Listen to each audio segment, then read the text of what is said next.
Encore une fois, c'est un privilège de vous recevoir à l'émission Les Actualités prophétiques.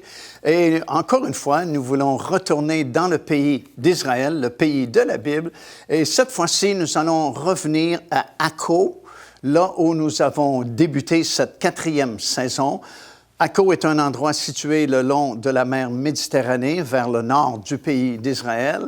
Et encore une fois, c'est un endroit magnifique. Il y a de vraies belles prises de vue qu'on peut prendre dans cet endroit-là. Et nous nous sommes rendus là parce que nous voulons parler d'un changement vraiment total qui va se produire après le retour du Seigneur Jésus-Christ sur cette terre.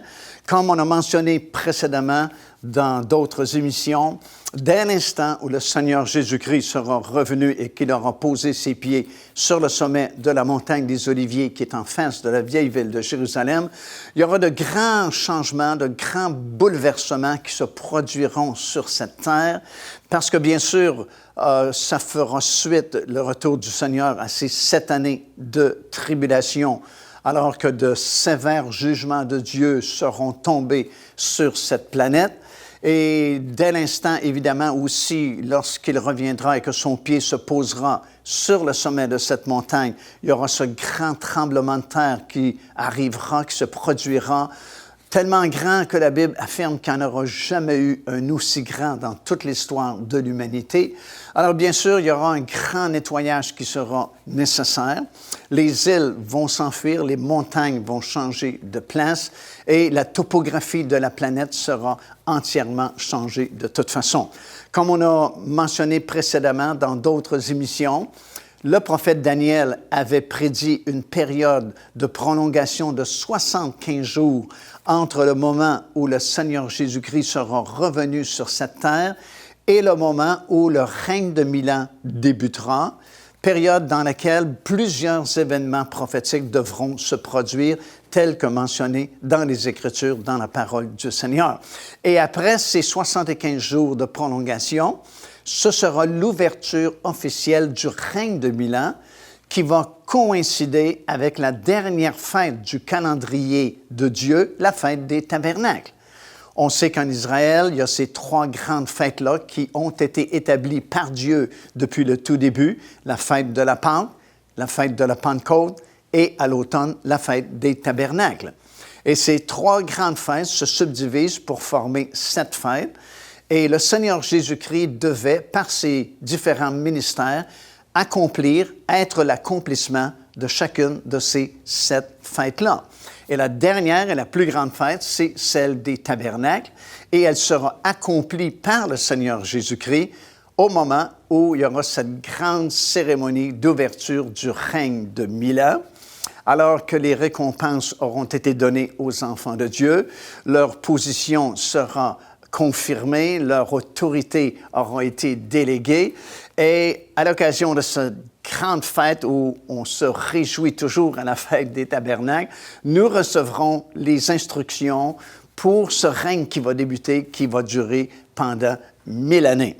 Alors, ce règne a été prophétisé dans l'Ancien Testament par de nombreux prophètes et c'est comme le repos pour la terre, le repos pour la planète. C'est vraiment, selon les principes de Dieu, de travailler pendant 6 jours et la 7e journée permettre au corps de se reposer.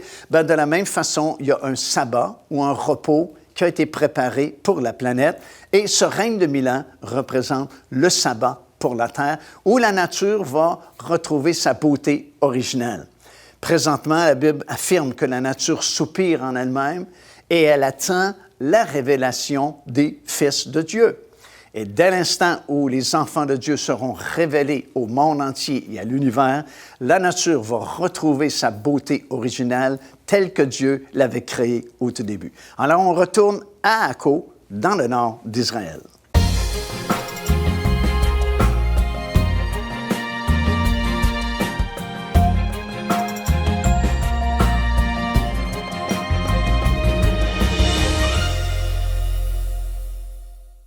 Qu'est-ce donc le millénium?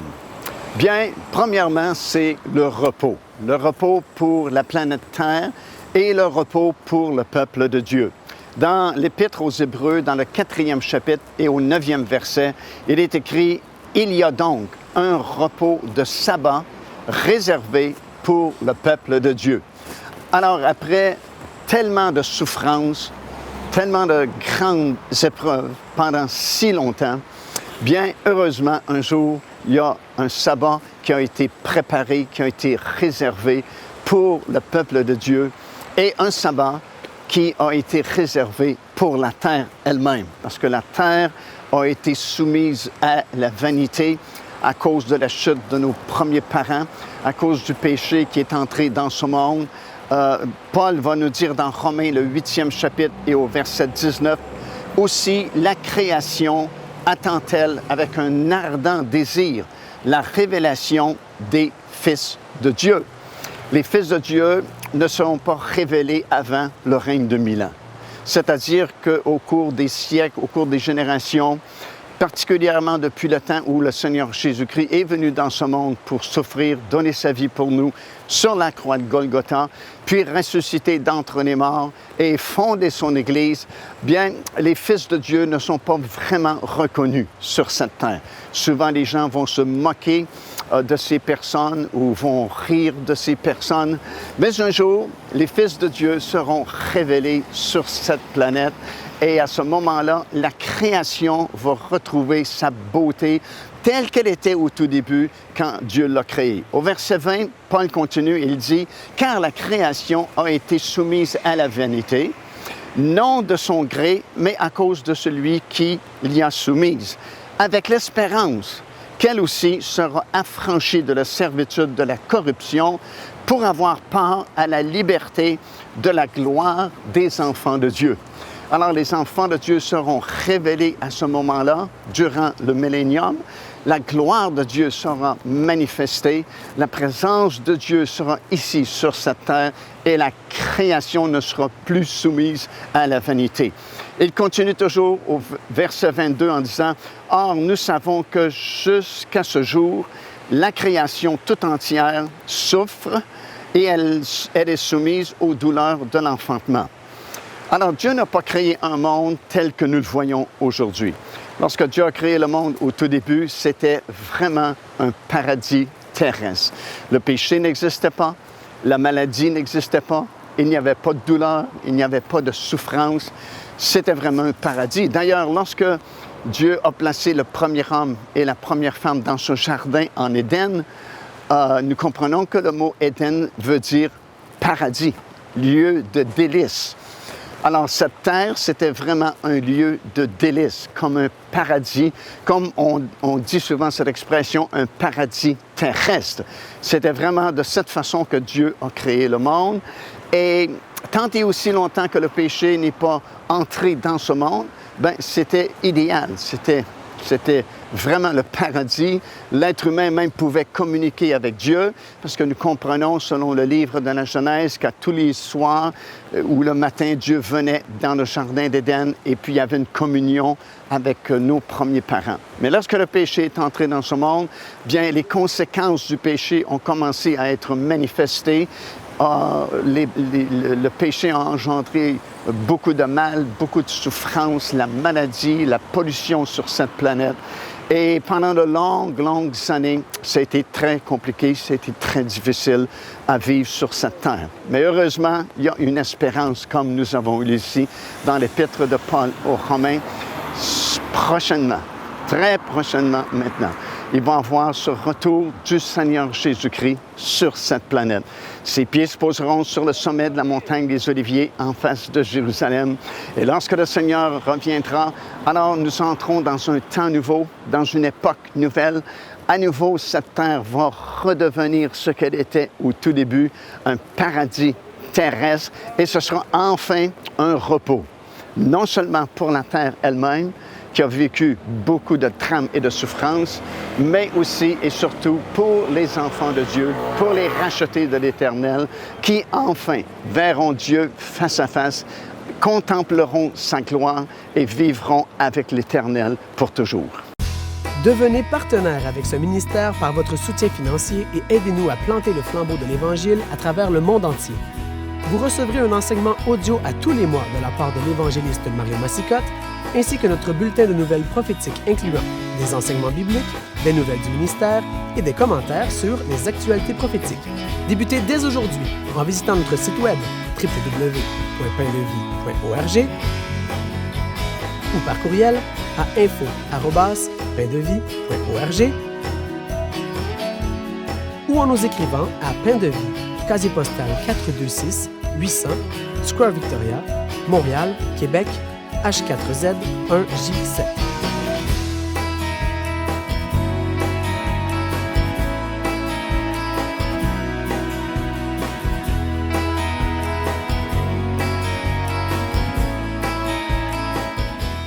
Le millénium, c'est aussi l'établissement du royaume de Dieu sur la terre avec le Seigneur Jésus-Christ couronné comme roi de ce royaume. C'est en fait l'exaucement de cette prière mentionnée dans Matthieu, le chapitre 6 et au verset 10, où des millions de personnes ont prié que ton règne vienne et que ta volonté soit faite sur la terre comme elle est faite au ciel. En fait, des millions de personnes ont récité cette prière, quelquefois sans même réaliser ce qu'ils demandaient. En fait, ils demandaient que le royaume de Dieu s'établisse enfin sur cette terre. En réalité, ils priaient pour que le règne de 1000 ans puisse venir et que la volonté de Dieu soit enfin faite sur la terre comme elle est faite au ciel. Au ciel, il n'y a aucun problème. La volonté de Dieu est parfaitement accomplie. Présentement, il n'y a aucune rébellion, il n'y a rien qui empêche l'accomplissement de la volonté de Dieu. Mais ce n'est pas le cas sur cette planète parce qu'il y a de l'opposition, il y a des gens qui ne croient pas, des gens qui ne désirent pas avoir la présence de Dieu ni l'accomplissement de sa volonté. Mais un jour, la volonté de Dieu sera accomplie parfaitement sur la terre comme elle est accomplie parfaitement dans le ciel. Dans Romains, le 15e chapitre et le verset 12, ça dit ceci, « Il sortira d'Isaïe un rejeton qui se lèvera pour régner sur les nations, et les nations espéreront en lui. » Évidemment, on parle au sujet du Seigneur Jésus-Christ qui un jour sera couronné roi et régnera dans ce royaume de Dieu. Dans le psaume 2e au verset 6, c'est Dieu lui-même qui parle et voici ce qu'il dit. « C'est moi, dit-il, qui ai oint mon roi sur Sion, ma montagne sainte. » Également dans Jérémie, chapitre 23 et au verset 5, « Voici, dit le prophète, les jours viennent, dit l'Éternel, où je susciterai à David un germe juste.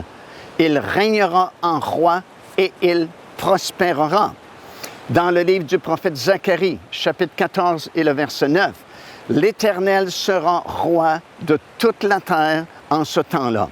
L'Éternel sera le seul Éternel et son nom sera le seul nom. » Également dans Daniel, 2e chapitre, verset 44, « Dans le temps de ces rois, le Dieu des cieux suscitera un royaume qui ne sera jamais détruit et qui ne passera point sous la domination d'un autre peuple.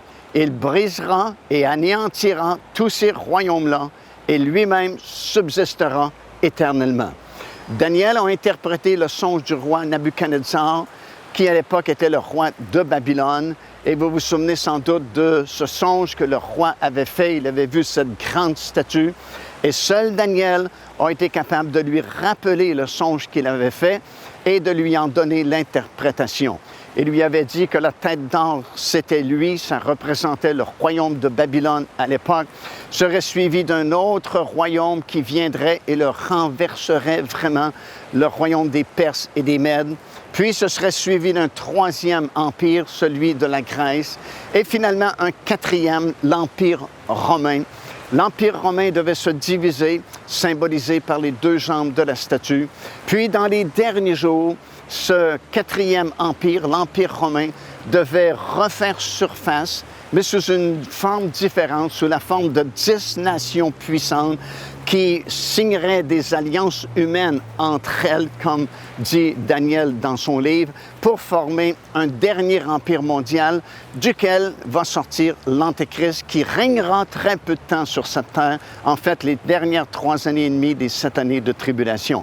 Et il va conclure l'interprétation du songe de Nabuchodonosor en disant ces paroles que je viens de vous lire. Parce qu'il a vu une pierre à la toute fin qui s'était détaché sans le secours d'aucune main, avait frappé la statue et avait mis en pièces tous ses empires, tous ses royaumes. Autant l'empire babylonien que les Perses, les Mèdes, la Grèce, Rome et même ce dernier empire mondial. Et Daniel dit, j'ai vu la pierre qui a grandi, elle est devenue à la grandeur de la planète. Et c'était, dit-il, le royaume de Dieu qui s'établissait sur toute la surface de la terre. Alors, nous sommes rendus à cette époque-là. Nous sommes rendus à la formation de ce dernier empire mondial duquel l'Antéchrist va sortir. Et tout de suite après, la pierre, qui est le Seigneur Jésus-Christ, revient et établit son royaume qui ne passera jamais. Il y a 2000 ans, exilé sur une île, une multitude de mystères, une révélation pour le futur. Apocalypse. Découvrez les secrets et les bénédictions que l'apôtre Jean a écrits dans ce livre mythique, avec ce nouveau coffret DVD renfermant plus de 10 heures d'enseignement. Apocalypse, disponible au www.paindevie.org. Alors, nous sommes en train de parler du règne de 1000 ans, qu'on appelle aussi le millénium, alors que le royaume de Dieu sera établi sur cette terre pour cette longue période. Je suis présentement à Akko, en Israël, sur le bord de la mer Méditerranée. Et c'est vraiment une très belle petite ville ici à Akko, juste au nord de Haïfa et de Césarée-Maritime. Et même si on voit cette magnifique nature, ce n'est rien en comparaison, comme j'ai dit au début de cette émission, de la nature que Dieu avait créée au tout début et qui va redevenir aussi belle durant cette époque du règne de 1000 ans. Alors, le règne de 1000 ans, c'est aussi le moment où nous allons prendre en main, prendre possession de notre héritage, l'héritage des enfants de Dieu.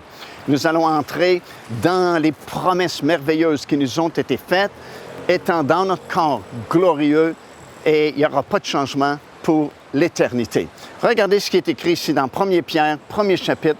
À compter du verset 3 jusqu'au verset 5, l'apôtre Pierre dit ceci: « Béni soit le Dieu de notre Seigneur Jésus-Christ, qui, selon sa grande miséricorde, nous a régénérés pour une espérance vivante par la résurrection de Jésus-Christ d'entre les morts, pour un héritage qui ne peut ni se flétrir, ni se corrompre, ni souiller, ni se flétrir, lequel vous est réservé dans les cieux, à vous qui, par la puissance de Dieu, êtes gardés par la foi pour le salut, prêt à être révélé dans les derniers jours. » Alors déjà, l'apôtre Pierre mentionne ici que nous avons un héritage qui nous est réservé là-haut dans les cieux. Personne ne peut nous voler cet héritage-là.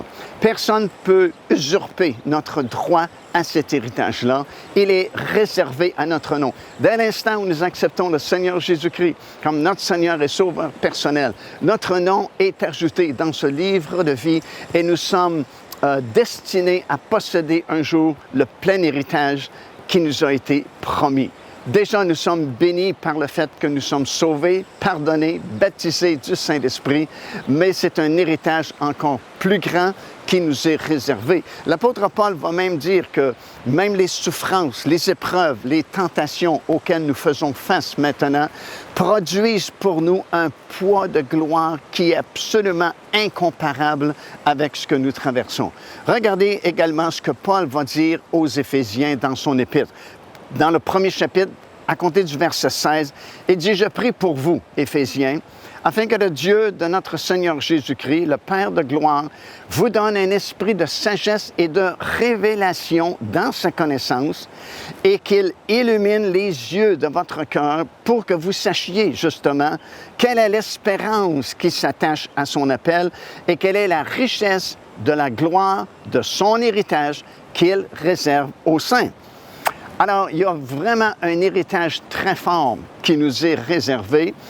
Et l'apôtre Paul prie justement pour que Dieu puisse donner aux Éphésiens et Dieu puisse nous donner à nous aussi aujourd'hui qui sommes sauvés un esprit de sagesse et un esprit de révélation afin qu'il puisse illuminer les yeux de notre homme intérieur, de notre cœur, afin que nous puissions voir la gloire de cet héritage.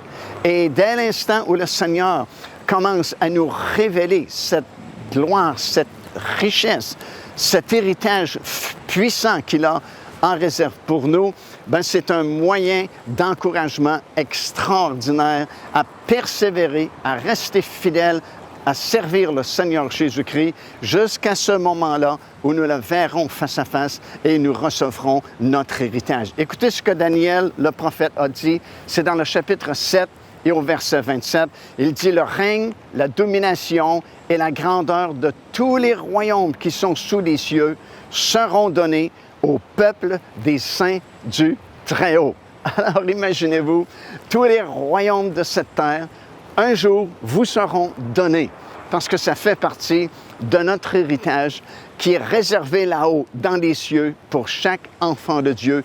Et le jour vient bientôt où le Seigneur Jésus-Christ sera ici en personne, son gouvernement ou son royaume sera établi sur toute la surface de la terre. Et vous et moi, si nous restons fidèles jusqu'à la fin, nous allons régner avec lui et tous ces royaumes seront donnés, comme le prophète dit, aux enfants de Dieu pour toujours. Joignez-vous à nous afin de célébrer le Seigneur et entendre le message de la parole de Dieu par l'évangéliste Mario Massicotte. Venez recevoir ce que Dieu a préparé pour vous. Visitez notre site web www.paindevie.org afin de connaître notre itinéraire. Nous serions très heureux de vous rencontrer et de vivre des moments forts avec le Seigneur.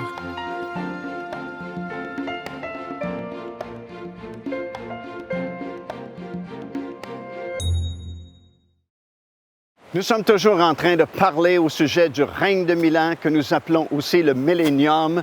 Et cette période va débuter par une grande cérémonie d'ouverture vraiment à l'occasion du festin des noces de l'agneau qui aura lieu ici sur la terre après le retour, bien sûr, de notre Seigneur Jésus-Christ. Et ce festin des noces de l'agneau va coïncider avec la dernière fête du calendrier de Dieu, c'est-à-dire la fête des tabernacles. La fête des tabernacles, c'est la dernière fête de la saison et le Seigneur Jésus-Christ va l'accomplir puisqu'il devait accomplir toutes ces autres fêtes à partir de la Pâque, à partir de la fête des prémices, des pains sans levain, la fête de la Pentecôte, la fête des trompettes, la fête des expiations et la dernière fête dans le calendrier de Dieu, la fête des tabernacles. Et à l'occasion de cette fête, la Bible nous dit de nous réjouir complètement, de se livrer entièrement à la joie puisque toutes les récoltes sont maintenant rentrées et on peut relaxer, on peut se reposer et simplement remercier le Seigneur pour les pluies qu'il a envoyées dans chaque saison pour nous permettre de récolter chaque moisson.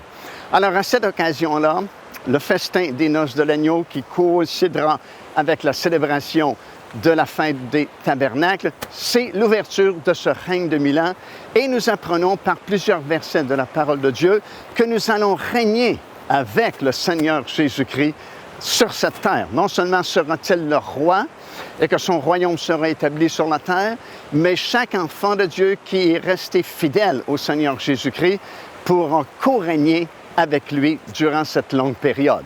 Déjà, nous avons plusieurs versets qui le confirment. Tout d'abord, dans le deuxième épître de Paul à Timothée, 2e chapitre et verset 12, Paul dit « Si nous persévérons, nous régnerons avec lui ». Dans le livre de l'Apocalypse, dans le 5e chapitre et au verset 10, ça dit « Tu as fait de nous un royaume et des sacrificateurs pour notre Dieu, et nous régnerons sur la terre. » Alors souvent, les gens ignorent cela.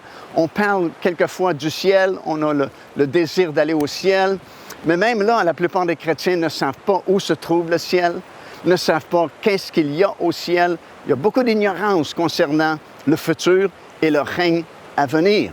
Bien sûr, nous allons habiter le ciel, mais nous allons habiter aussi cette terre qui sera restaurée durant cette longue période de 1000 ans et la terre nouvelle également qui viendra après le règne de 1000 ans. Et on a une confirmation ici par ce verset-là.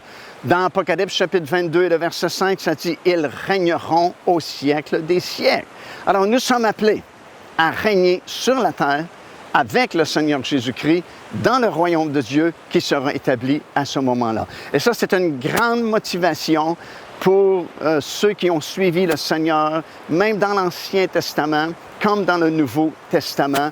Et l'apôtre Paul, à plusieurs reprises, va expliquer que son but, c'est vraiment d'être fidèle jusqu'à la fin et de prendre possession de cet héritage. Il va même dire dans 1 Corinthiens, le 15e chapitre et au verset 19, « Si c'est dans cette vie seulement que nous espérons en Christ, nous sommes les plus malheureux de tous les hommes. » Autrement dit, Paul nous dit, ne vivez pas seulement pour cette vie-ci, physique et charnelle. On a quelque chose de plus fort, quelque chose de plus grand, quelque chose de plus merveilleux. Et nos yeux devraient être fixés sur ce temps-là qui arrive bientôt. Au verset 32, il ajoute ceci, « Si c'est dans des vues humaines que j'ai combattu contre les bêtes à Éphèse, quel avantage me revient-il si les morts ne ressuscitent pas? » Autrement dit, Paul et tous les hommes et les femmes de Dieu dans l'Ancien Testament comme dans le Nouveau Testament ont espéré dans le Seigneur pour un monde meilleur, une vie meilleure que Dieu a promis à chaque enfant de Dieu. Et lorsque le Seigneur Jésus-Christ va revenir, il revient avec son royaume et il revient avec son héritage pour tous les enfants de Dieu. Et ceux qui auront été fidèles, ceux qui seront restés fidèles au Seigneur Jésus-Christ jusqu'à la toute fin, bien, vont régner avec lui sur cette terre dans un monde nouveau. Et comme on l'explique dans ces émissions de télévision, la vie ne sera pas la même, la planète sera changée, tout sera nouveau et ce sera à nouveau un paradis terrestre dans lequel nous allons co-régner avec le Seigneur. Car Dieu a tant aimé le monde qu'il a donné son Fils unique, afin que quiconque croit en lui ne périsse point, mais qu'il ait la vie éternelle. Téléchargez gratuitement l'enseignement « Le salut, c'est quoi ?» en visitant notre site web www.paindevie.org et recevez la grâce merveilleuse que Dieu vous offre. Ici l'évangéliste Mario Massicotte qui vous invite à vous inscrire à notre lettre de nouvelles électronique. Et pour ce faire, il suffit de visiter notre site web au www.paindevie.org et tout en haut à la droite de votre écran, vous allez voir cet onglet sur lequel vous cliquez et vous vous inscrivez tout simplement. Ça vous permettra de recevoir des nouvelles du ministère de Pain de Vie et en même temps recevoir le bon enseignement de la parole de Dieu. Faites-le donc aujourd'hui même.